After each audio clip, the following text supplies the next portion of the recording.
Yeah, and it is 7 o'clock, Eric and Barbara. So go ahead and feel free to get started if you want to start sharing your slides. For everyone joining us, if you have a question, please feel free to put it in the chat and we can get to it from there. And if anyone wants to ask a question aloud, feel free to put that in the chat as well, and we can unmute on an individual basis. Thank you, Alana. Thanks so much. So we're excited to have many of you here to learn more about the International College Advising Certificate Program. And I'm Eric Kaplan, and I'm the academic director of the program. We want to give you as much information in as compressed a time as possible. So we plan to be with you for about 30 minutes. Our final slide that we'll show in a little bit will give you an opportunity to ask questions afterwards through an email address. So I am just going to share my slides here, which hopefully you can see. So if you have decided that you want to learn more about the International College Advising Certificate Program, you're in the right place. This is our introductory slide. And as I mentioned, I'm Eric Kaplan. I actually work at Penn GSE. I've worked at Penn for more than half of my career, and much of my career was spent in college admissions. And so I served as both the director and the dean of admissions at Penn, and subsequently moved on to work in other areas, but continue to be involved in admissions and enrollment management and teach a class every year to graduate students in that actual subject. And so a number of years ago, as I was teaching, Barbara Chen, who is on the screen, Barbara, if you can say hello, you'll pop up. Hello. Yep. So Barbara was in my class, and after the class ended, she thought that beginning a certificate program specifically geared to international college advising would be a good idea. And I agreed with her. And it took us a little while to get up and running, but we did. I should also say that Barbara did an independent study with me in third culture kids. She had come to Penn GSE from Beijing, and so really is deeply passionate about this topic. And so we launched our first cohort in September, and they received their certificates this week. We've been able to see some of them on social media, and we'll tell you a little bit more about that cohort in a moment. But this is what we're aiming to share with you today. This is our agenda, and so we'll briefly go through these slides.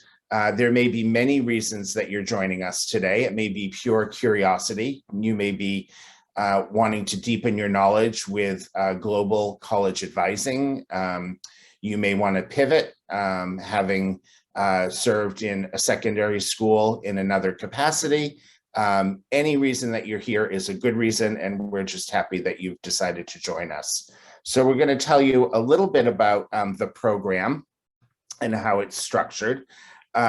We are running a 10-week program beginning April 14th, and this is a little bit of a departure from what we did the last time. So as we know, in enrollment management, you use data quite frequently. Lots of people think that at least in the US, where it's holistic admission, it tends to be based on numbers, which it is, but there's also a whole other element to enrollment management. And so we're going to do a little bit of experiment and go from a 20-week program to a 10-week program. So it's accelerated. And we think one of the distinguishing features of this program, in addition to being the only one that exclusively focuses on an international college advising perspective, is that we do all live sessions. And so each Thursday at a designated time, always the same time, but I'm not going to say the time because it will differ depending on which time zone you're in. We will have a live session, and those prove to be very, very active and really great learning opportunities. So rather than dialing in and watching a video, you actually have instructors. And We'll talk about our instructors. We actually have 10 of them. So you will see people with varying expertise depending on the topic of the day, and coming from very different backgrounds and actually from all over the world. We do require English proficiency in the program because there is a decent amount of reading and also work that we ask you to do along the way to really sort of sharpen your knowledge. We also like you to have some experience in college advising. So we begin the conversation with the expectation that you've been exposed to this area through your work, and that can manifest itself in different ways. We've had people who have been in college admissions who have moved over. We've been people who have been faculty members. So the application allows you to tell us a little bit more about yourself. And lastly, tuition. So tuition is $6,000 if you apply by February 28th, which is quickly approaching. It's Monday. And then $7,500 after that. Tuition, the application is free and online and open now. So you can fill it out at any time, really no risk. And Barbara will take you through a little bit more of the details about that. Before I turn it over to her, you might be asking why Penn GSE? We really are a leader in graduate education in the US, and I would argue around the world, given the scholarship of many of our faculty and really the reach of our students. Many of our students come from outside the US. The live interactive classes that I mentioned, a cohort model, which I'm going to ask Barbara to talk more about. And then, as I mentioned, an accelerated program. So we're going to move this program pretty quickly through so that by mid-June, you will have finished. So it's a lot of learning in a quick period that hopefully will stay with you for a good amount of time. So Barbara, do you want to talk a little bit about the most recent cohort?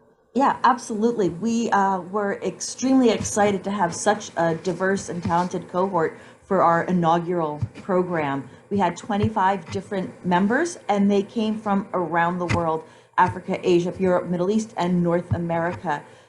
They also had varying roles between IECs, third-party advisors, some entrepreneurs, and as Eric alluded to it earlier, some people had been school-based counselors, others had switched sides of the desks, others had come in from different areas in student advising or student affairs. So they brought in a really diverse perspective of how they approached student advising in the international setting. Next slide, please. And things that made it super exciting, and you'll hear us refer to the cohort, is because it is a cohort model, and it's different from other online classes that you might be able to take in which you sign up for classes here or there. You will start and complete the program as a cohort. So you have that group of approximately 25 learners that you'll be learning with, but you'll also have what we call the home teams. And the home teams are a great way for you to have a smaller, intimate networking opportunity within the cohort. And when you think about your learning journey, I always think, well, who do you want to learn with and how do you want to grow your networks? And with the home teams, you'll have designated times within each live session to be in small, I guess because we'll be in Zoom, but in breakout groups where you'll have this time to really interact on a deeper level with them. One of the questions I frequently get was, well, what happens outside of it? How do we network with our home teams? You have no obligations outside of the live session to be working in pairs and groups, etc. But we do have our platform, which is Canvas, where you can message and do other things to stay in touch. But the only set time where you'll be working with your home team is within the live sessions. Next slide, please. Great. The problem of practice is something that's unique to our program.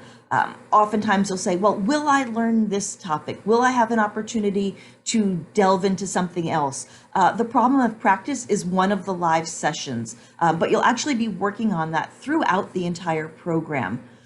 You will get to actually choose a problem, an issue, a concern that you have in your local community, and spend the 10 weeks researching on that. When you fill out your application, you'll be asked to identify a potential area that you'd like to research. So when you're filling out your application, please don't feel like you have to have this all wrapped up in a bow, what you want to study, but just an idea of something that's happening within your community that you'd like to spend some more time on. And throughout the program, we'll have readings for each session.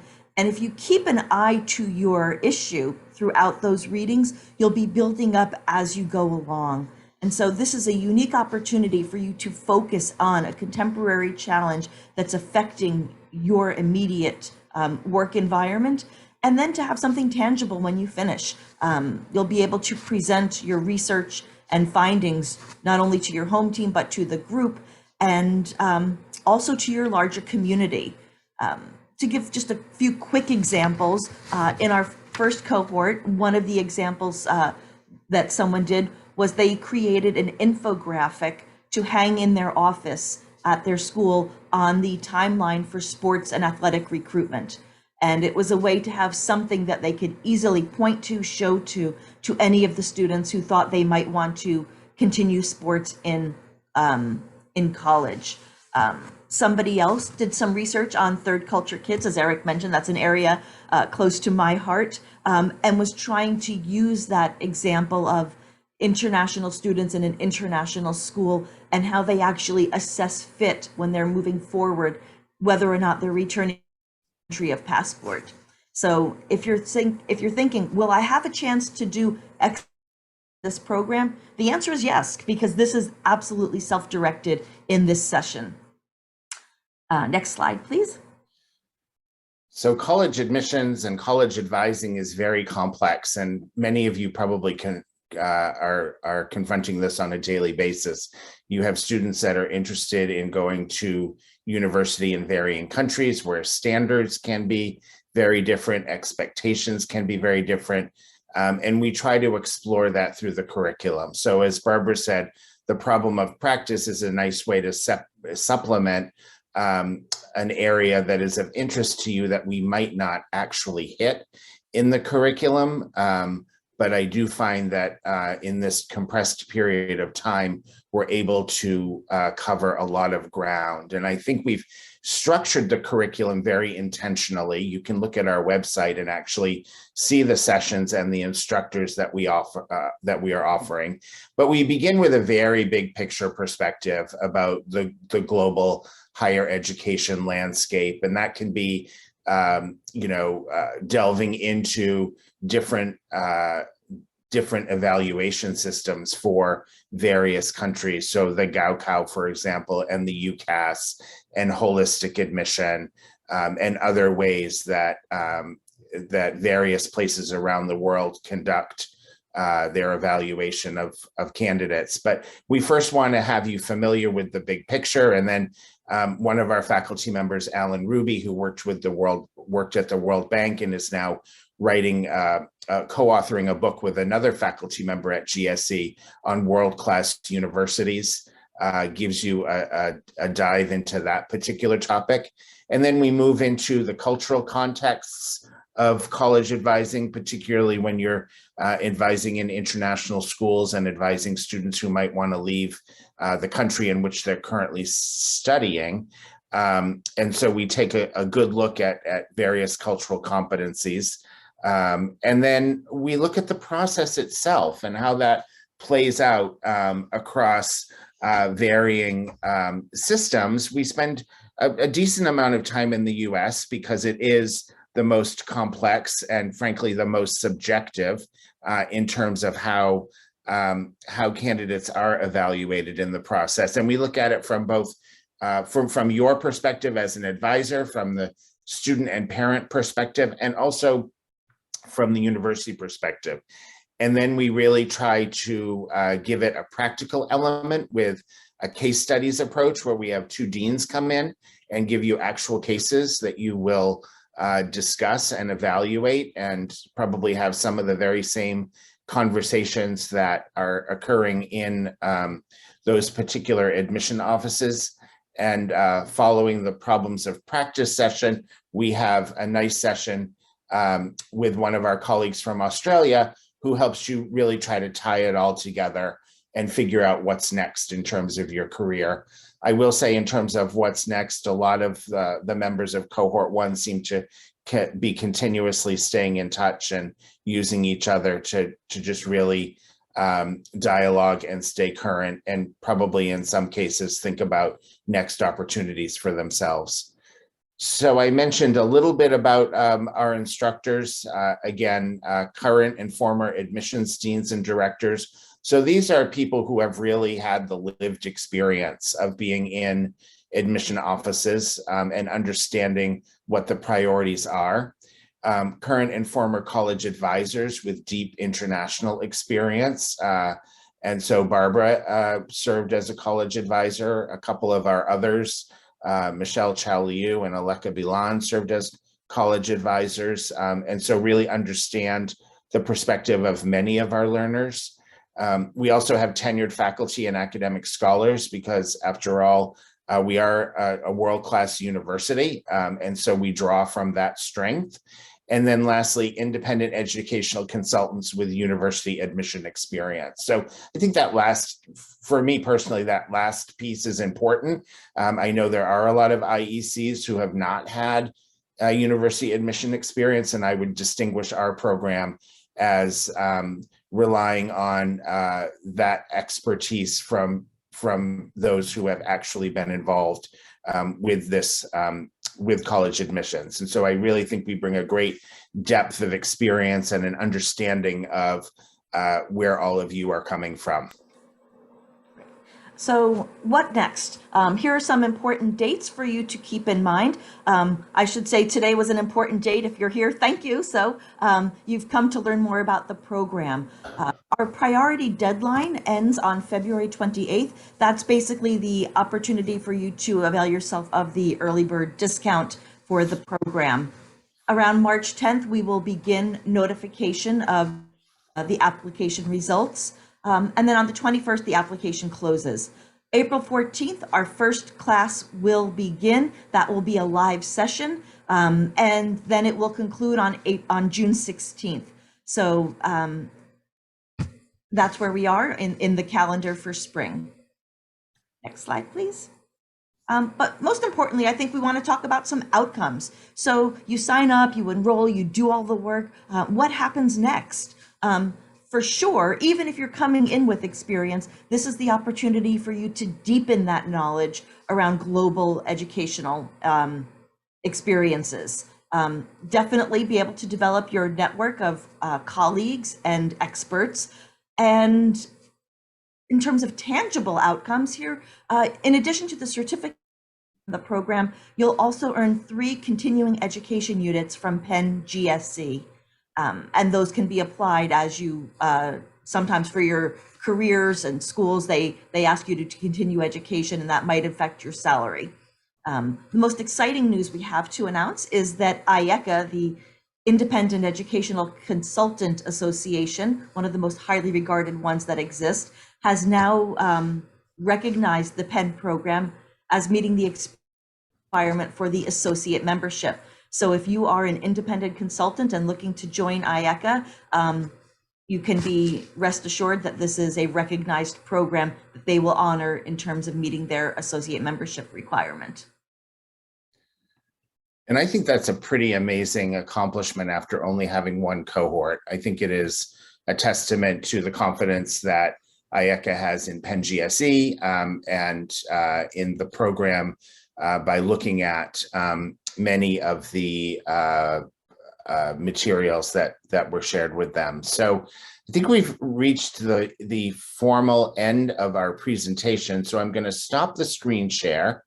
And I noticed that we had some questions. And so I'm going to begin with those. And Kate, thank you for providing all of our questions so far. And I hope that some of you will ask other questions. So first is, what is the admission rate for the program? So we've had one cohort. And I think in our inaugural cohort, we wanted to sort of maximize the number. And I think we found that we made excellent admission decisions, but we admitted about 3/4 of those that applied. Certainly as the program gains some traction and those numbers go up, we may find that we end up being more selective. We may find that we end up increasing the cohort size. I think as happens often in enrollment management, what you do depends on your applicant pool. But we, I think, are committed to admitting as many people as possible who feel like they meet the criteria of the program, which is some experience, and also who seem as though they have the capacity to really gain from the experience. And some of the ways that we measure that capacity are the ways that you answered, for example, the problem of practice prompt that you'll be given. With respect to interviews, we do not interview. I don't know that we would have the bandwidth to actually offer an interview for everybody, and we want to have equitable criteria for admission to the program. And so anything you want to share with us can be shared through the application itself. Can you see the questions, Barbara? Yes, I can see the questions. Do you want to take the third question that Kate has asked? Sure. So is it possible to so as I mentioned in the when I was talking about the problem of practice, that's just to get an idea, to get you thinking when you send in your application, to get an idea of something you might want to talk about. You can absolutely change it. You're not committed to that topic during from the very first session. You're not committed to that because there's a chance you might start researching it, and then some of the readings that you're doing, some of the instructors that you're listening to might influence what you're thinking, and you might kind of take a right turn and go off on I don't want to say go off on a tangent, but take a subtopic within that. Or it might say, you know what, I thought this was a really big issue, but actually the bigger issue is, for example, my administration is really hung up on, top 50 admits, and say, actually, when I was researching this problem in my community, I found the issue was we weren't getting many school visits, whether in person or virtually. And I want to look at how I can increase the number of colleges that are visiting my high school or meeting with my students. So there's absolutely an opportunity to pivot a little bit. But because this is 10 weeks versus 20 weeks, the material is the same. It's just every single week instead of every other week. You will have a more finite time to work on the project. And so you can absolutely change your intended topic. But I, would caution you against doing that very late within the program. And no, it doesn't have to relate to the International College Counseling. One example was last year was one of the participants wanted to learn how to utilize the skill set, in her college counseling toolbox to apply that to another career. And so that was, very much not at all related to the day-to-day work within her school practice. It was actually about springboarding to a different type of career within student advising. So there's a question about the length of class, and it's 2 hours every week. So always on a Thursday. So April 14th is on a Thursday. And so every Thursday for 10 weeks from 7:30 to 9:30 a.m. on the East Coast of the US, which I think corresponds to 7:30 to 9:30 in Beijing.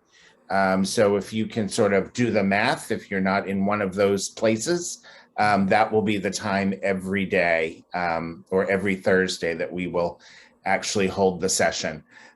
Question about hours of work. A couple of questions from Damien and Susanna about hours of work. And I think, this is a question I think that has some variance we experienced across the last cohort. So we are going to provide you with ample reading and ask you to think about it. And so, in an average week, I think you could do, 2 or 3 hours of work, but you probably could dial that up if you wanted to do more reading.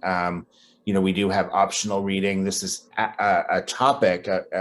College advising and enrollment is constantly changing. I have a subscription to a couple of news sources that every day have stories. And so, in my enrollment management class every week, I start with, let's talk about what happened this week. So it's dynamic, and sometimes, we take detours. I think of certificates as something that you're doing for yourself, and we want you to invest in that so that you get the maximum amount out of it based on your interests and desires. And so from that perspective, you need to do some of the work, you need to participate, but we also want you to drive your own learning to a certain degree. Eric, we also have a question in the chat, and if you don't mind, I'm going to take this one. Sure. So Lucy, you asked, does payment for the course occur upon application or after to secure the early bird price? As long as your application is submitted by the early bird application deadline, which is the 28th, I believe, then you will be given the early bird pricing, but you don't pay until you have been officially accepted to the program. So once we've reviewed the applications, you'll then receive a letter from us saying, welcoming you to the program, and there will be links and directions there on how to make your first payment.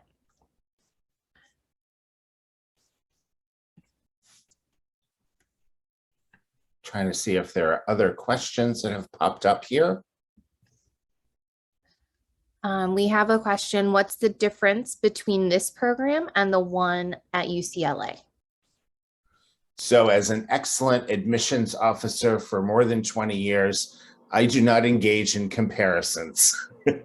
I don't think that that's fair because I think it's subjective. But I can tell you that we are the only program that is completely international in its focus. I think we are a program that is more global than the others that are out there. The problem of practice, I believe, distinguishes us from other high quality programs that are out there. And I think the Penn GSE brand is really a distinguisher for us. So, without talking about other programs specifically that are out there, I think those are the highlights of our program. Actually, Barbara, I'm going to add one others. thing. Yeah. Yeah, and again, not in any one specific program because there are multiples, but we're cohort based. So when you start session 1, you will finish all 10 sessions to earn the certificate, and with the same 10 people. Other ones, you have an option to take this class or that class. You can do it over, a year, 2 years, etc. This is accelerated learning, and with the same learners start to finish. And so you're not just signing up for one class and a certificate, you're signing up and completing an entire certificate. So I'm seeing a couple of other questions in the chat, one about financial aid for international applicants. And at this point, we are not offering financial aid.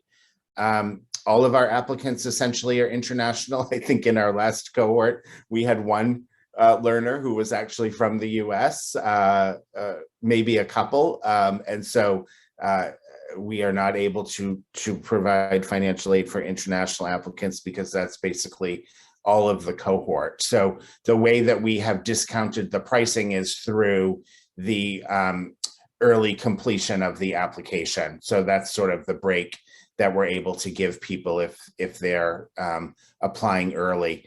And I think that there's a second question here, and Teresa, I may not be reading it correctly, so feel free to clarify, but a list of the topics that will be covered. If you go to the International College Advising website, you will see the curriculum laid out both by topic and instructor from the first session to the last. So that should give you a decent sense of what the focus of the program is. And certainly if you have more detailed questions about the curriculum beyond that, you should feel free to be in touch with us. And Damien, no, participants are not graded. So we will sometimes provide some feedback or engage you in a discussion about what you've said, but or what you've written or shared. But we do not offer grades for this. We offer just a certificate at the end. Everybody who successfully completes the program receives the same certificate. So I think we're getting close to half past the hour. And so I want to just see if there are other questions that might have emerged before we wrap this up. I'm just going to scroll down here. Okay. So Ying Ying has asked if you have to miss one of the programs because of a school task, is it possible to watch the video?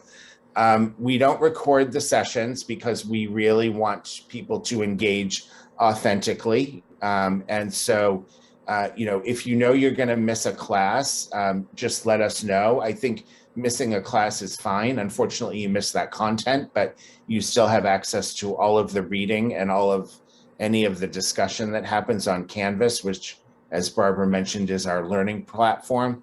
You do end up missing the class itself, which is unfortunate. But sometimes things come up. If you look at this schedule and realize that there are 3 Thursdays between April and June that you're not going to be available, this may not be the right time for you. So we really do want you to be present for these sessions. That's really one of the criteria that we're going to use to determine certificate, is just participation and attendance. And to clarify Teresa's question, I put the link to our website right in the chat, and that will have the list of the sessions and the times.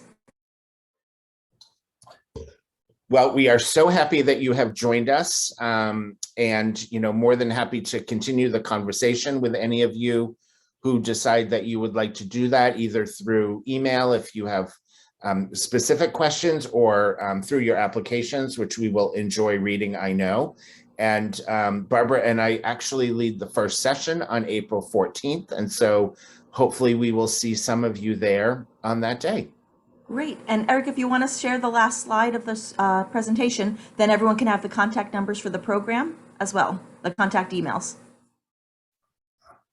Oh, actually, say. Oh, we are going to thank you first. And then we are going to share the contact information.